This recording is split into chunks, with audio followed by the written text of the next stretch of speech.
peuple de Dieu, nous sommes heureux de nous retrouver une fois de plus dans notre 3 jours de renforcement spirituel. Nous avons commencé hier, le premier jour, et aujourd'hui nous sommes au 2e jour. Et nous allons continuer avec notre thème « Opérer dans les surnaturels ». Opérer dans les surnaturels. Nous avons vu dès hier que l'homme a été créé à l'image de Dieu, c'est-à-dire Dieu a pris sa copie, il a mis dans l'homme. Dieu a pris sa copie qu'il a placée dans l'homme, il a pris sa représentation qu'il a placée dans l'homme, et l'homme devait vivre comme un Dieu, mais dans un corps. Et hier, par la grâce du Seigneur, nous avons vu comment est-ce que l'homme avait perdu cette image de Dieu par le péché, et comment par la rédemption, Jésus nous a retourné ce qu'on avait perdu. Donc l'image de Dieu a été récupérée par la rédemption. Aujourd'hui, nous continuons avec le 2e point. Nous sommes rachetés pour marcher dans les surnaturels. Nous sommes rachetés pour marcher dans les surnaturels. La nouvelle naissance nous a donné une nouvelle nature. Nous sommes maintenant devant.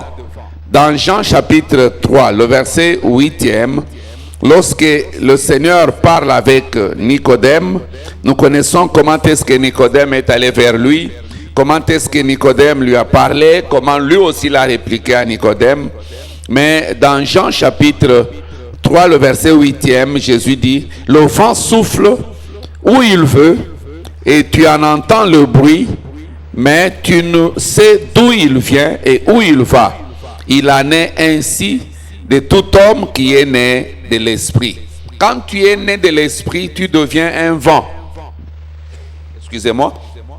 Tu deviens un vent, et le vent, personne ne peut le contrôler. C'est pourquoi toi, il n'y a rien qui va te contrôler, parce que la nature divine qui est en toi fait de toi un vent. La nouvelle naissance nous permet d'opérer comme le Père opère. Notre Dieu qui est notre Père, c'est un Dieu merveilleux qui opère de merveilles. Et par la nouvelle naissance, nous commençons aussi à opérer comme notre Père opère. Nous commençons à opérer dans le merveille. Nous commençons à opérer en agissant comme Dieu agit. Dans Jean chapitre 14, le maître est en train de parler au verset 10 jusqu'au verset 12e. Jean 14, le verset 10 jusqu'au verset 12e. La Bible nous dit, « Ne crois-tu pas que je suis dans le Père et que le Père est à moi? Les paroles que je vous ai dites, je ne les dis pas de moi-même, et le Père qui demeure à moi, c'est lui qui fait les œuvres. Croyez-moi, je suis dans le Père et le Père est à moi. Croyez du moins à cause de ces œuvres que je fais. En vérité, je vous l'ai dit, celui qui croit en moi fera aussi des œuvres, il en fera même de plus grandes, parce que je m'en vais au Père. » Jésus dit qu'il est dans le Père et le Père est en lui. Quand toi tu crois en Dieu, Jésus et le Père, ils viennent habiter en toi, et toi tu es en eux, et tu vas faire des œuvres. Et Jésus dit, celui qui croira en moi, il fera de plus grandes œuvres que ce que moi je suis en train de faire. Donc la nouvelle naissance, par la rédemption, nous sommes repositionnés pour réaliser de grandes œuvres, pour opérer dans les surnaturels. Et cela sera ton témoignage après ce message. Tu vas commencer à libérer ta nature divine, et tu vas alors agir et produire de merveilles.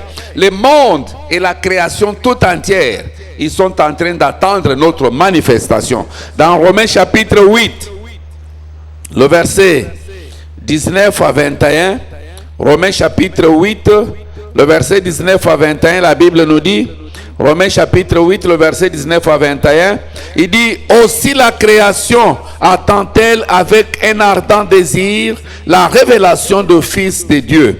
Car la création a été soumise à la vanité, non de son gré, mais à cause de celui qui lui a soumise, avec l'expérience qu'elle aussi sera affranchie de la servitude de la corruption pour avoir part à la liberté de la gloire des enfants de Dieu.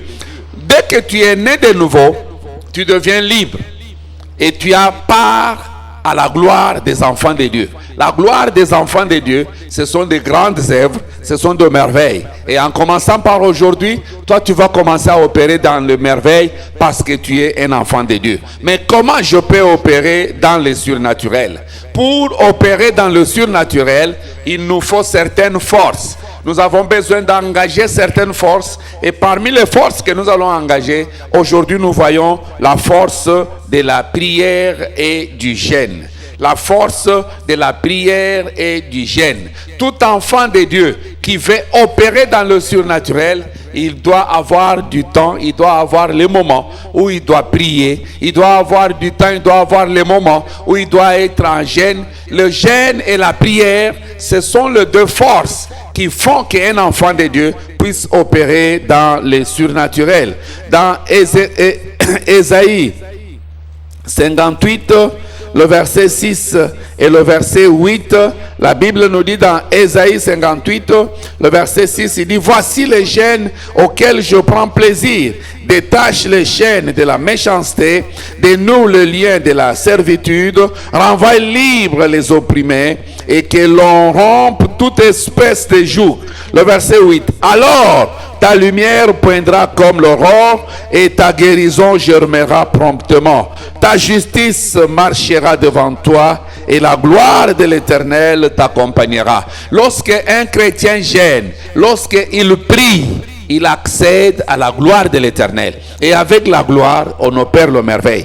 Toi, partout où tu seras, tu vas opérer de merveilles. Dans Exode 4, le verset 17, Dieu présentant à Moïse la verge, il lui dit: prends cette verge avec laquelle tu vas opérer de merveilles. Et la verge que nous prenons aujourd'hui, c'est la prière avec jeûne. Un chrétien qui jeûne, un chrétien qui prie, il doit opérer dans le surnaturel sans problème. Pourquoi? Parce qu'il y a certains démons qui ne peuvent obéir que quand tu es un homme de jeûne et de prière. Regardez l'exemple du frère Paul. Cet homme qui a opéré dans le surnaturel, il a vraiment joué avec le surnaturel. C'était un homme de prière avec jeûne. Dans Acte 14, le verset 10.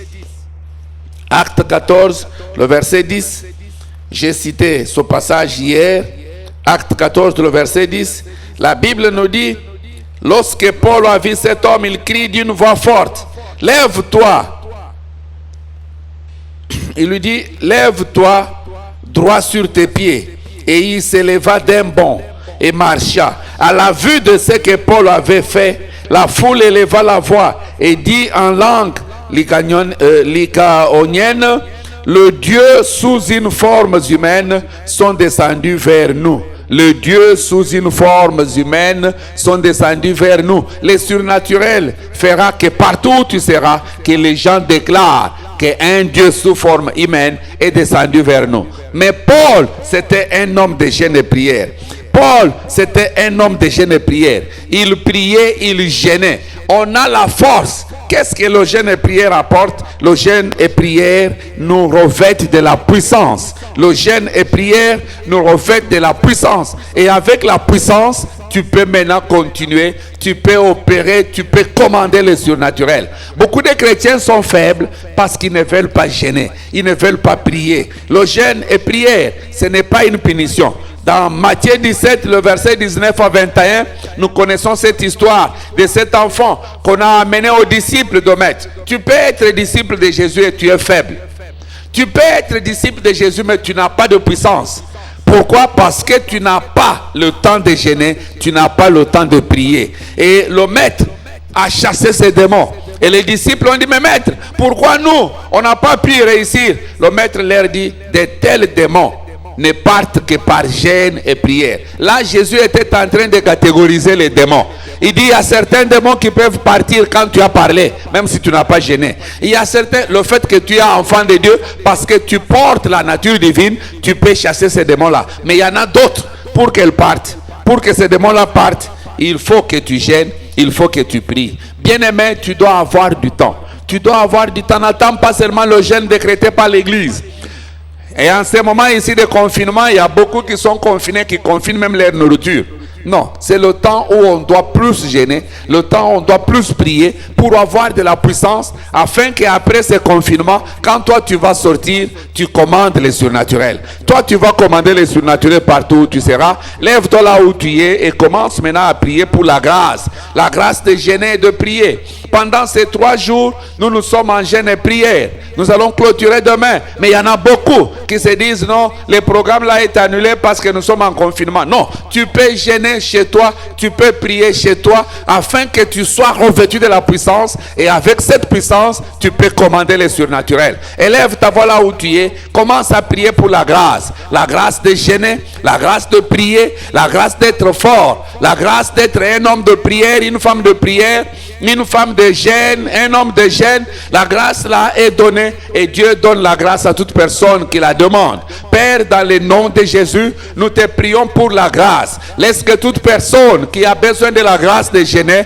accorde-lui cette grâce, Père. Accorde-lui la grâce, oh Dieu, afin qu'il puisse planifier, que chacun de nous puisse planifier dans notre programme les jours de gêne et prière pour être puissant. Merci notre Père, c'est dans le nom de Jésus que nous avons ainsi prié. Bien-aimés dans le Seigneur, il y a certaines personnes qui peuvent prier et que leur prière ne peut même pas aller loin. Pourquoi? Parce qu'ils ne sont pas encore enfants de Dieu. Et aujourd'hui, je voudrais prier avec toi afin que tu sois enfant de Dieu. Et quand tu vas maintenant gêner et prier, que Dieu puisse te revêtir de puissance et que tu puisses aller loin. Regarde Jésus le Maître. Il a pris 40 jours de jeûne et prière et l'Esprit du Seigneur lui a revêtu d'une puissance. Et là, sa renommée s'est répandue de partout. Je voudrais prier avec toi rapidement. Si tu peux mettre ta main droite sur la poitrine et tu peux dire après moi à haute voix: Seigneur Jésus, je reconnais que je suis un pécheur. Je ne peux pas me sauver. J'ai entendu ta parole. J'ouvre mon cœur. Entre dans mon cœur. Sois mon Seigneur et mon Sauveur personnel. Pardonne mes péchés que j'ai fait consciemment ou inconsciemment. Inscris mon nom dans ton livre de vie. Lave-moi par ton sang précieux. Aujourd'hui, je suis lavé par le sang de Jésus. Je suis enfant de Dieu dans le nom de Jésus. Après avoir fait une telle prière, tu es réellement enfant de Dieu. Tu localises maintenant une assemblée là où Jésus est prêché en vérité et en esprit, et tu t'intègres pour grandir, te développer. Et si tu n'as pas où aller, que tu es ici à Kinshasa, viens sur la route de Matadi, au numéro 5, dans le quartier du Mez, juste au niveau des triangles de la Cité Verte, en face de la pompe d'essence Eugène. Lorsque les choses seront normalisées, chaque lundi, nous t'attendons pour venir passer un moment des cours de renforcement spirituel ou les cours de la classe fondamentale pour toi. Et le mardi, nous avons la montagne de prière. Nous venons prier et Dieu exauce à nos problèmes. Et le mercredi, nous avons un culte d'enseignement avec la Sainte Seine. C'est notre journée de jeûne et prière. Et le dimanche, on a des cultes. Le premier à 7h, le second à 9h30. Ne manque pas aucune de nos réunions. Tu seras vraiment béni. Que le Seigneur te bénisse. On se retrouve demain parce que nous continuons nos 3 jours de jeûne et prière. Vous êtes bénis au nom de Jésus. Amen.